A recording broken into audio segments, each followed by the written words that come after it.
Terrain has been a big part of 40k for many years, however it's changed quite a lot. It seems even more important these days with all of the AP and multiple damage. I've played a lot of games in 9th edition and we always try to make the terrain as fair as possible. We use the MetaWatch terrain balanced rules, but are they the best rules for 40k? Because sometimes it feels like there's no terrain at all, but at least it does for my Necrons, and it's coming right up. Necrons!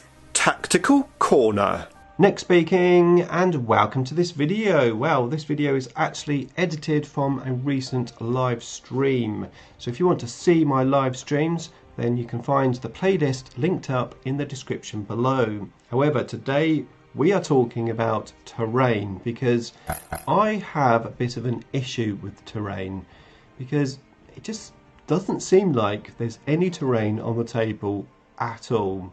I have quite a few terrain sets. I've got 2 Necron terrain sets. I've got a Cities of Death terrain set, although that's around my buddy's loft because I don't have enough room here to store it. But yeah, I've got some very cool looking terrain, and usually in the past I've always just set the board up in a thematic way, you know, what looks really cool. And it's fair to say, doing it that way, you do end up with sometimes a board which could be sort of more biased to one type of army or maybe to the side of the board. So understandably, Games Workshop released a post on their MetaWatch about balanced terrain rules. So let's have a look at that first. So this is the article, and actually it was quite some time ago, June 21, but this is how I play my games these days with this particular setup. Obviously, of course, I play Richard most of the time, and we do play matched play as well, pretty much all the time. So let's just run through this. There's a couple of examples of the boards. Incidentally, I like the way that you've got the perspex floors. So you can actually then have an exact area where the terrain sort of should be. It's a pretty cool idea. There's 2 different setups, and we've got the 2 setups listed just below. A bit speedy here, but there we go. Terrain setup 1. You've got the 4 big buildings there in the middle. You've got these 2 outer pieces and then 4 pieces in the corner. And these are marked different types, so terrain piece 1, 2 and 3. And the second board is the same pieces of terrain but obviously a different setup. And the idea is if you're playing maybe table quarters or hammer and anvil, you can change the board depending on the setup and depending on where the objectives are. And then you've got this little section here where it tells you what the different terrain pieces are.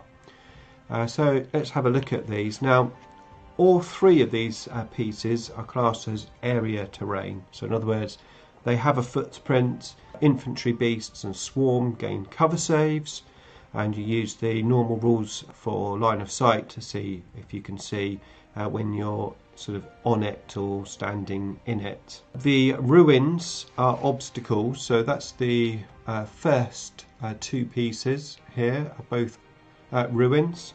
So they're obstacles, so not obstacles, obscuring. So they're classed as basically being more than 5 inches tall. You can be seen if you're touching it or if you're in it. You can be seen if you've got more than 18 wounds. All 3 of those segments are scalable, so only infantry, beasts and swarms can go in it, and fly of course. All 3 are breachable, so infantry, beasts, swarms can go through the walls. Fair enough. The ruins are the light cover, so you get +1 for cover save against ranged attacks. So that's basically terrain pieces 1 and 2, so that's the main sections. The 4 pieces and the 2 brown pieces. The green pieces here are slightly different, but most of the board is basically these rules. The small pieces are classed as dense cover, so that's basically it's -1 to hit for ranged weapons if you shoot over it. The small pieces have difficult terrain traits as well, so it's -2-inch movement unless you're fly. And that's it. They're basically very similar pieces. You've got the 4 dense pieces, which, to be fair, on the side, I mean, these ones in the corner of the board hardly do anything, really. But on this table, it's quite useful if you're shooting. So in this gap on the edge of the board, you can then obviously claim -1 to shooting if you're shooting over there. So that can be quite useful. So everything there seems good. It's fair for both players. Both players have the equal amounts of terrain on either side of the table. So there's no sort of unfair side of the board. If you have a thematic board, that really can happen.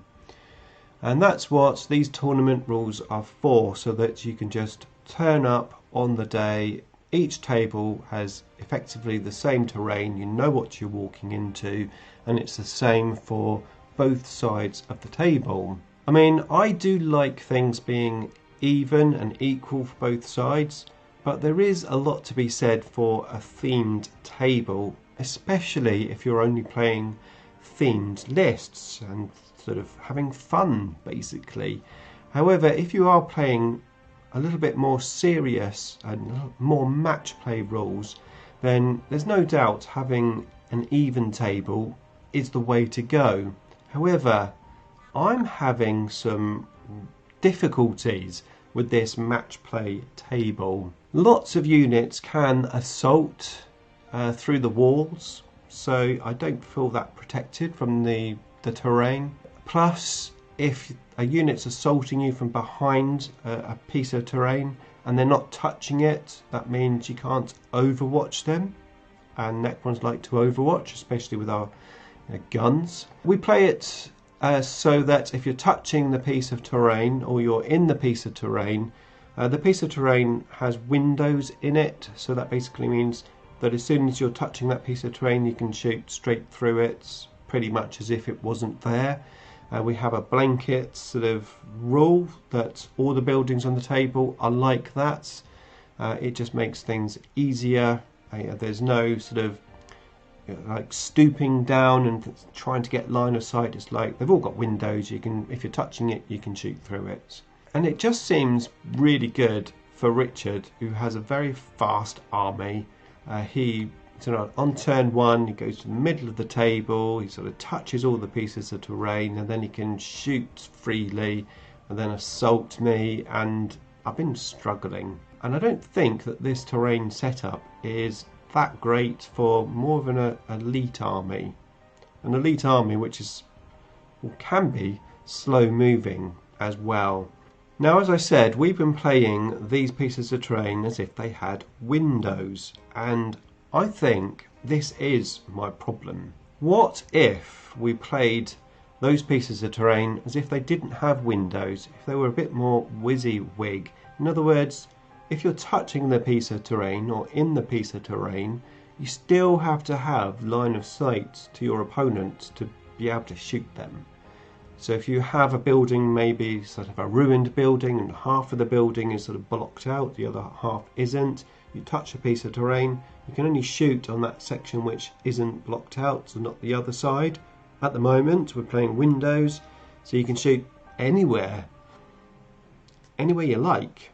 I'm very interested to hear how you play these rules, if you do play these rules at all. I mean, I know a lot of people just sling their terrain down and they just put their models down and just play a game. Obviously Rich and I are playing sort of as much as we can, sort of tournament type format, but how has GW intended these rules to be? Because if you read them all very carefully, it's not actually that clear whether these buildings or ruins would have windows, or how much sort of blocking areas there would be in these pieces of terrain. Is it literally just based on whatever terrain you have or not? Now, I have talked to my opponent Richard about this, and we've had good old chat, We've agreed that going forward we're going to have a go at playing these pieces of terrain without windows and just see how much of a difference it actually makes. I've got one battle report in the system coming up where we do play it as if it has windows, but our next few games we're going to experiment and try it without any windows just to see how much difference it makes. I'm hoping it might just even the table up a little bit more, because as you know I've been struggling against the Orcs, and whilst it's not necessarily a great matchup, and obviously we all know about the Necron issues, I do feel sometimes it feels a bit one-sided, and sometimes I could just be playing the game and literally the terrain is just like it's not there. So I'm really interested to see how it all pans out, and if you would like to see how it pans out, then don't forget to subscribe and turn on all notifications by hitting that bell button. In the meantime, if you want to see some of my battle reports, then here's a link to the playlist where you can check them out.